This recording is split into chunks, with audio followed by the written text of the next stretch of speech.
అలాగనే నిన్న ఉపాధ్యాయులను టెంపరీగా కార్పొరేషన్ నుంచి నియమించుకోవడం గురించి అదొకటి అజెండాలో తీసుకొని వచ్చినారు విద్యా వాలంటీర్లు.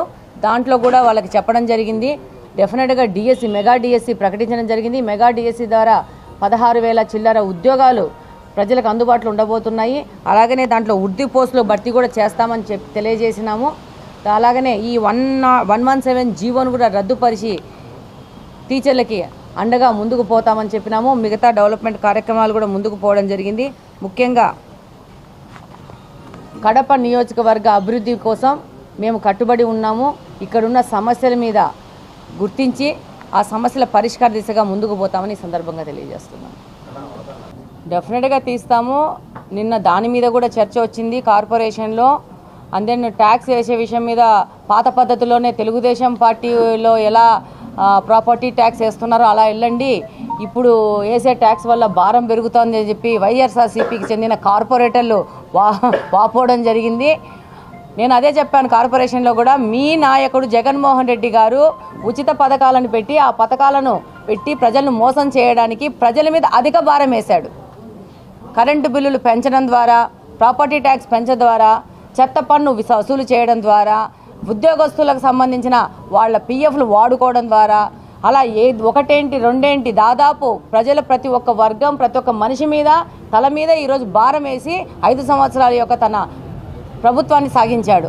ఈరోజు వాళ్ళ పార్టీ వాళ్ళే వచ్చి వాపోతున్నారు, ఇంతింత ప్రాపర్టీ ట్యాక్సులు కడతాంటే ఇంతింత కరెంటు బిల్లులు కట్టడం మా వల్ల కాదు అని చెప్పి. మరి ఆ 5 సంవత్సరాలు ఈ వైసీపీకి సంబంధించిన ఈ నాయకులు వాళ్ళ నోర్లు ఎందుకు ఇప్పలేదు, వాళ్ళు ఈ ప్రశ్న అనేది జగన్మోహన్ రెడ్డి గారి మీద ఎందుకు వేయలేదు అనేది నాకు ఆశ్చర్యం జరిగింది. నేను అదే వాళ్ళకి క్లియర్ జరిగినాను. ఈ పాపం అంతా మీ నాయకుడు జగన్మోహన్ రెడ్డి గారిది, అందులో భాగస్వామ్యం మీరు కూడా అని చెప్పినాను. ఈరోజు మీరు తెలుగుదేశం ప్రభుత్వం వచ్చేసింది. ఇప్పుడు తెలుగుదేశం ప్రభుత్వం మొత్తం కరెంటు బిల్లులన్నీ తగ్గించేస్తుంది, ప్రాపర్టీ ట్యాక్సులు తగ్గించేస్తుంది, చెత్త పన్నులు తగ్గించేస్తుంది, అన్నీ మన మీద మళ్ళా ఇల్లు రాజకీయ డ్రామా మొదలు పెట్టారు. మొత్తం పెంచింది, ప్రజలను నాశనం చేసింది వీరే, వ్యవస్థను నాశనం చేసింది వీరే, ప్రభుత్వాన్ని సరిగ్గా పరిపాలించలేని దశకు తీసుకుపోయింది వీళ్ళే.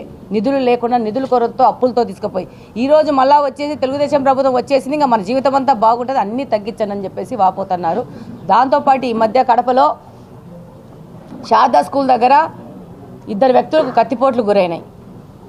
ఏమి అంటే గాంజా సేవించుకొని దాడులు చేసుకున్నారని చెప్పేసి.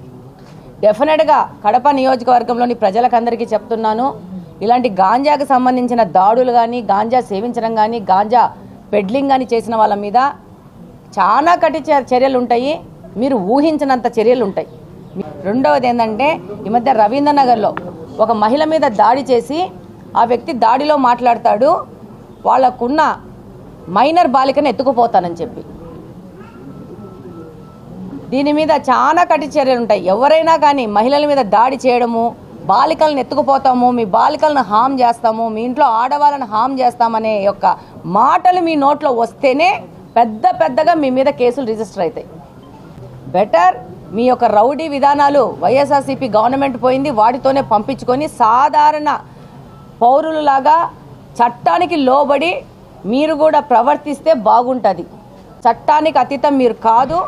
అప్పుడు మిమ్మల్ని కాపాడిన మీ వైఎస్ఆర్సీపీ నాయకులు కానీ, మీకు సంబంధించిన ఎమ్మెల్యేలు కానీ, మీకు సంబంధించిన డిప్యూటీ సీఎంలు కానీ వాళ్ళు ఎవ్వరు లేరు ఇప్పుడు అధికారంలో. కాబట్టి ఎవ్వరు మీరు కాపాడరు. కాబట్టి మిమ్మల్ని కాపాడుకోవాల్సిన బాధ్యత మీదే. కాబట్టి మీరు చేసే సంఘ వ్యతిరేక చర్యలను ఆపుకొని మీరు జాగ్రత్తగా ఉంటారని చెప్పి ఈ సందర్భంగా తెలియజేసుకుంటున్నాను. ఏమాత్రం మీ లైన్ క్రాస్ చేసి ఏదన్నా దాడులు కానీ, వేరే ఇళ్లలోకి పోయి దొమ్మీలు చేయడం కానీ, లేకపోతే గాంజా సేవించడాలు కానీ, ఆడపిల్లల జోలికి పోవడం కానీ, యువకుల జోలికి పోవడం కానీ చేస్తే మాత్రం మళ్ళీ మీ మీద మాత్రం చర్యలు చాలా కఠినంగా ఉంటాయి.